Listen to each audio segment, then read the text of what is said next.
नमस्कार मित्रों, मैं डॉक्टर इंदुबाला एच गढ़वी।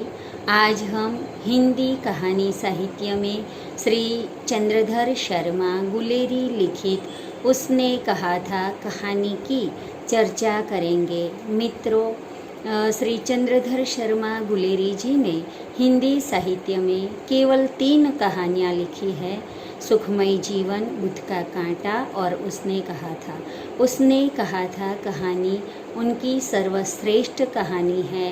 इस एक कहानी के द्वारा उन्होंने केवल हिंदी साहित्य में ही नहीं बल्कि विश्व साहित्य में अपना नाम अमर कर दिया है। इस कहानी में उन्होंने फ्लैशबैक को अपनाया है जो कि आधुनिक टेक्नोलॉजी है। इस कहानी के द्वारा लेखक को इतना यश प्राप्त हुआ, इतनी नामना प्राप्त हुई कि अन्य कोई लेखक सैकड़ों कहानियाँ लिखकर भी शायद ही इतनी प्रसिद्धि प्राप्त कर सके। निसंदेह आज भी उसने कहा था कहानी हिंदी साहित्य की सर्वश्रेष्ठ कहानी है, एक विशिष्ट कहानी है। आज हम इसके बारे में चर्चा कर रहे हैं। उसने कहा था कहानी का आधार एक बालक और एक बालिका की साधारण घटना है, किंतु बाल्यावस्था का प्रेम आगे चलकर पवित्र कर्तव्य के रूप में परिणत हो जाता है। इस कहानी में निश्चल प्रेम, प्रबल आत्मविश्वास और पवित्र प्रीति को कलात्मक दृष्टि से देखा जा सकता है। एक भारतीय नारी पर पुरुष की कितनी पवित्रता से श्रद्धापात्र बनती है और एक भारतीय सिपाही किस प्रकार हंसते हंसते कर्तव्य पालन के लिए प्राणों का उत्सर्ग कर देता है, इसका सफल चित्रण है। इसमें अमृतसर के बाजार के दृश्य को दिखाकर वहाँ एक बालक तथा एक बालिका के मधुर परिचय का वर्णन किया गया है। 25 वर्ष के बाद युद्ध के मैदान से छुट्टी पर आया हुआ वह बालक एक सैनिक के रूप में दिखाया गया है जिसका नाम है लहना सिंह। लहना सिंह अपने स्वामी की आज्ञा से अपनी स्वामिनी से मिलने गया और वहाँ उसका पुराना परिचय फिर से नया हो गया। स्वामिनी सूबेदारनी है। लहना सिंह उसको विश्वास दिलाता है कि जिस प्रकार बचपन में उसने उसकी रक्षा की थी उसी प्रकार अब वह उसके पति और पुत्र की रक्षा करेगा। उसने कहा था कहानी की सबसे बड़ी विशेषता है कथानक की रोचकता और सजीवता। लेखक ने कथानक के द्वारा ऐसे सजीव वातावरण की सृष्टि की है कि पाठक अनजाने में ही कथावस्तु के प्रवाह में बहकर अपने आप को भूल जाता है। पाठक कहानी के पात्रों के साथ एक रूपता का अनुभव करता है। प्रस्तुत कहानी में एक एक अंग का इतना सजीव एवं स्वाभाविक चित्रण किया गया है कि प्रत्येक चित्र अपने आप में सजीव लगते हैं। ऐसा लगता है कि कहानी के पात्र बोलते हैं, घटनाएं बोलती है। उसने कहा था कहानी का कथानक प्रथम विश्व युद्ध से संबंधित है। कथावस्तु संक्षेप में इस प्रकार है कि पंजाब के प्रसिद्ध नगर अमृतसर में एक चौक की किसी दुकान पर एक पंजाबी बालक और बालिका अनायास ही मिलते हैं। सहज रूप में दोनों में बातचीत होती है, परिचय होता है और धीरे धीरे यह परिचय स्नेह का रूप ग्रहण कर लेता है। सहसा एक दिन बालक बालिका की कुड़माई यानी कि सगाई हो जाने की बात सुनकर निराश हो जाता है और उसे आघात लगता है। फिर दोनों संसार रूपी सागर में अलग अलग बहने लगते हैं। काल की कठोरता में दोनों एक दूसरे को भुला बैठते हैं। बालक लहना सिंह एक सिख राइफल में जमादार हो जाता है और वह बालिका सूबेदारनी बनकर सूबेदार की पत्नी के रूप में लहना सिंह के सामने आती है।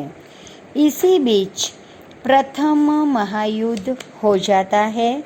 भारत की पलटनें यानी कि सेनाएं युद्ध में भेजी जाती है। लहना सिंह और हजारा सिंह दोनों ही एक ही पलटन में है। घटना चक्र के वशीभूत लहना सिंह एक बार फिर अपनी बचपन की प्रेयसी से मिलता है, किंतु प्रेयसी के रूप में नहीं बल्कि अपने स्वामी की पत्नी यानी कि सूबेदारनी के रूप में। यहाँ लेखक ने दोनों का मिलन सात्विक धरातल पर कराया है। प्रेयसी अर्थात सूबेदारनी अपने प्रथम मिलन का स्मरण दिलाती है और आंचल पसार कर अपने एकमात्र पुत्र तथा पति के प्राणों की रक्षा की भीख मांगती है। लहना सिंह धैर्य की प्रतिमूर्ति सा मौन रहकर मन ही मन में कुछ संकल्प कर लेता है और अपनी प्रेयसी की अतीत की स्मृति में डूबता हुआ मृत्यु के ज्वलंत पथ पर प्रस्थान करता है। युद्ध में वह अपना सर्वस्व अर्पण करके अपनी बचपन की प्रेयसी के पति सूबेदार हजारा सिंह और पुत्र बोधा सिंह के प्राणों की रक्षा करता है और अंत में संपूर्ण व्यथा को अपने हृदय में छिपाकर इस लोक से चला जाता है। उसकी मृत्यु हो जाती है। उसने कहा था कहानी को 3 भागों में बांटा गया है। लहना सिंह के जीवन के बाल्यकाल का वह भाग, जबकि वह अपने मामा के साथ अमृतसर में रहता था और एक बालिका से उसकी मुलाकात होती है। दूसरा, लहना सिंह की युवावस्था का वह काल जहाँ वह सिख राइफल में जमादार है और छुट्टी लेकर जमीन के मुकदमे के संदर्भ में अपने घर आता है। सूबेदार की चिट्ठी मिलने पर लहना सिंह हजारा सिंह के घर आता है और वहाँ सूबेदारनी के रूप में उसका परिचय अपनी बचपन की प्रेयसी से हो जाती है। तीसरा, इसी मुलाकात के कहानी का वह भाग है जहाँ लहना सिंह फ्रांस बेल्जियम की युद्ध भूमि में वेश बदलकर आने वाले जर्मन के षड्यंत्र से सूबेदार और बोधा सिंह के प्राणों की रक्षा करता है।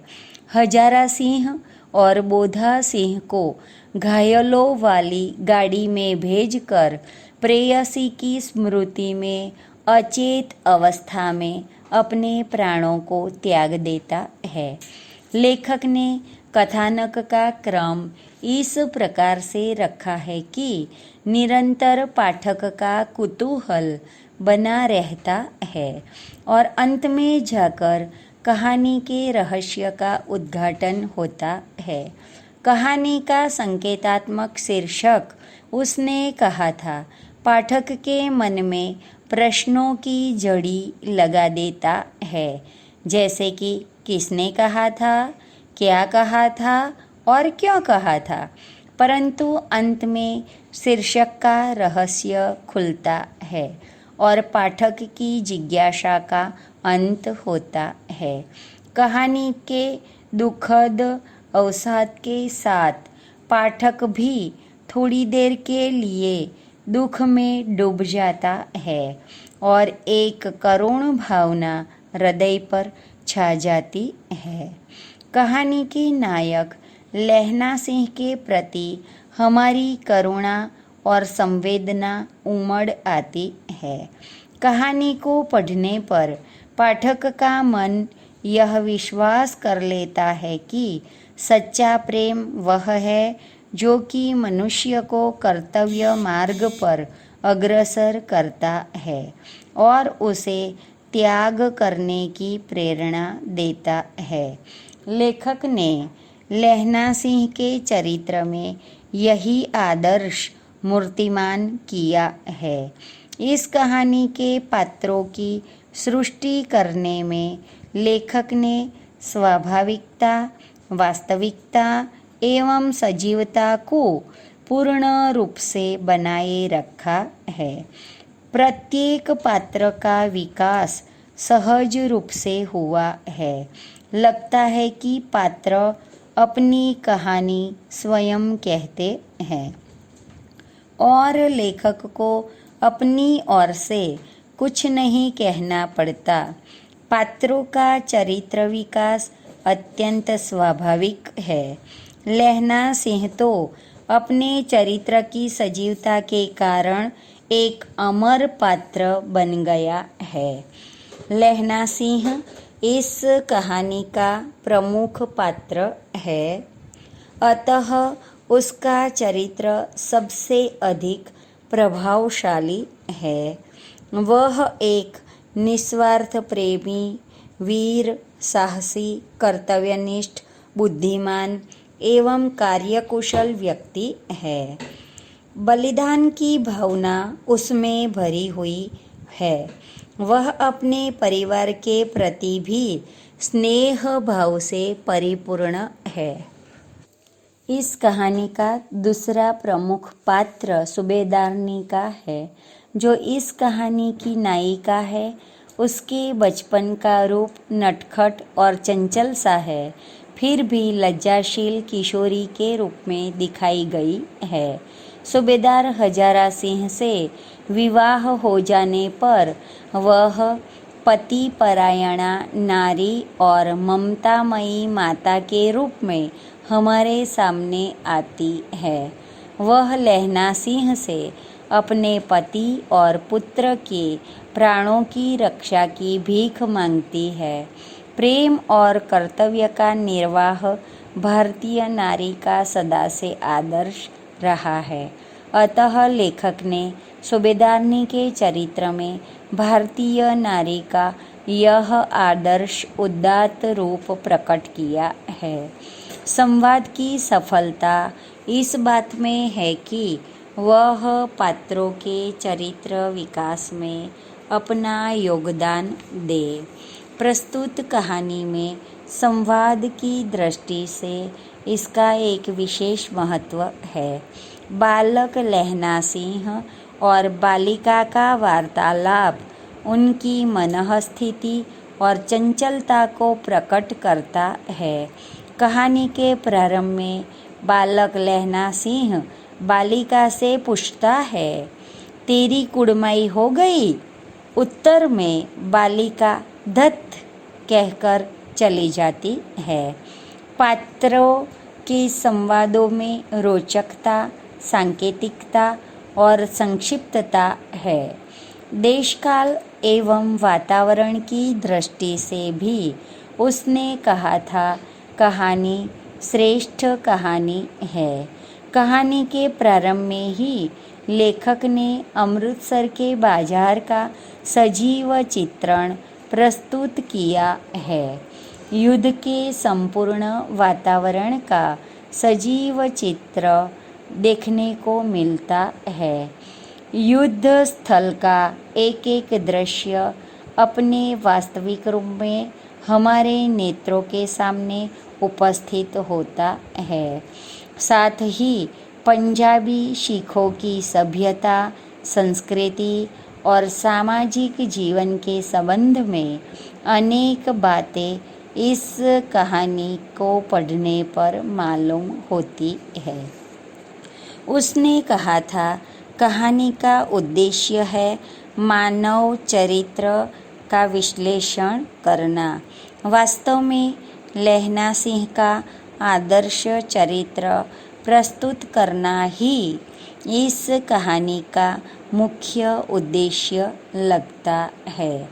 विभिन्न परिस्थितियों में डालकर लेखक ने लहना सिंह के चरित्र में प्रेम और कर्तव्य के बीच उसका चरित्र विकसित होता हुआ दिखाई देता है।